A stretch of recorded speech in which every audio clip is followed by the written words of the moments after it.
Hezbollah அமைப்பின் தலைவர் கொல்லப்பட்டதாக அறிவித்துள்ள இஸ்ரேல் தங்கள் மக்களை அச்சுறுத்தும் அனைவர் மீதும் தாக்குதல் தொடரும் என்றும் தெரிவித்துள்ளது. இதனால் மத்திய கிழக்கு நாடுகளில் போர் பதற்றம் உச்சத்தை தொட்டுள்ளது.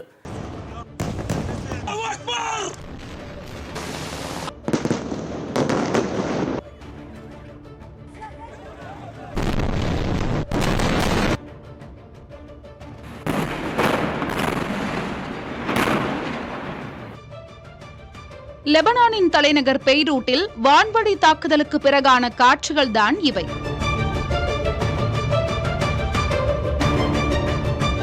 ஹிஸ்புல்லா அமைப்பின் தலைமையகத்தை குறிவைத்து போர் விமானங்கள் மூலம் இஸ்ரேல் குண்டுகளை வீசியது.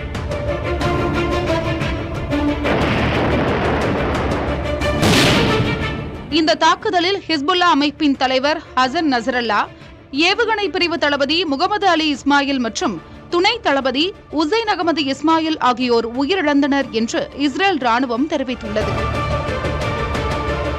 இத்தோடு தங்கள் தாக்குதல்கள் நிற்கப் போவதில்லை என்று கூறியுள்ள இஸ்ரேல் ராணுவ தளபதி ஹெர்சி ஹேலவி, தங்கள் மக்களுக்கு அச்சுறுத்தலாக உள்ள ஒவ்வொருவரையும் வீழ்த்துவோம் என்றும் எச்சரித்துள்ளார்.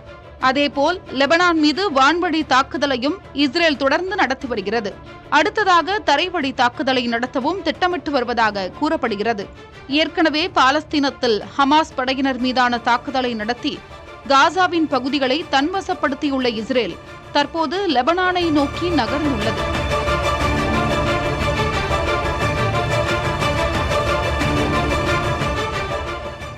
இஸ்ரேலின் இந்த நடவடிக்கைகள் மத்திய கிழக்கு நாடுகள் மத்தியில் அச்சத்தை ஏற்படுத்தியுள்ளது.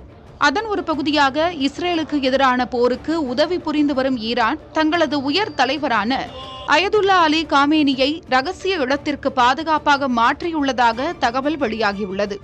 இஸ்ரேல் லெபனான் போர் உலக நாடுகள் இடையே பதற்றத்தை ஏற்படுத்தியுள்ளது என்றே கருத வேண்டும்.